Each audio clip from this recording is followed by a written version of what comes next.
Olá pessoal, eu sou o Guilherme, sou daqui do canal do YouTube, do Manual das Engenhocas.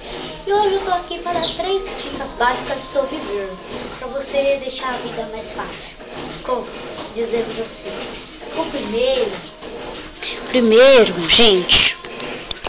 primeiro vídeo de hoje, eu vou ensinar vocês a colocar um bico na garrafa, colocar um bico na sua garrafa.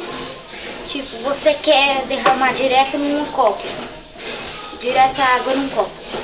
Para fazer esse vídeo, vocês vão precisar de três ingredientes básicos: uma garrafa com água, guaraná, o que quiser, 3 prendedores, só isso. Você vai colocar um aqui, assim, depois você vai pôr 2 assim, 2 assim, ó.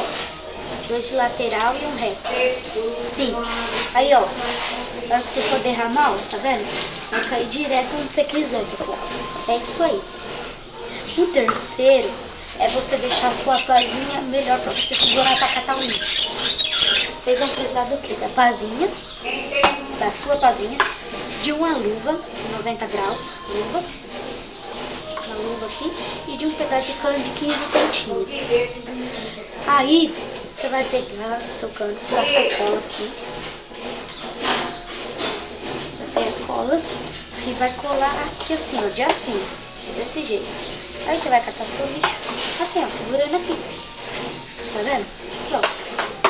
E a terceira é como selar uma embalagem em casa mesmo.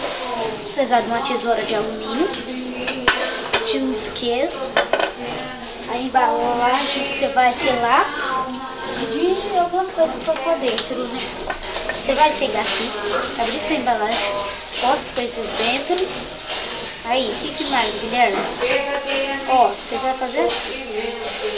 Pôr aqui assim, na coisa, pegar, colocar o fogo e passar 5 vezes. Uma, bem pertinho, 2, 3, 4, 5. Tirou, seladinho, guardei. E é isso aí, pessoal. Valeu, se gostou, dê um joinha, e se não for inscrito, se inscreva. E é isso aí, fechou? Tamo junto!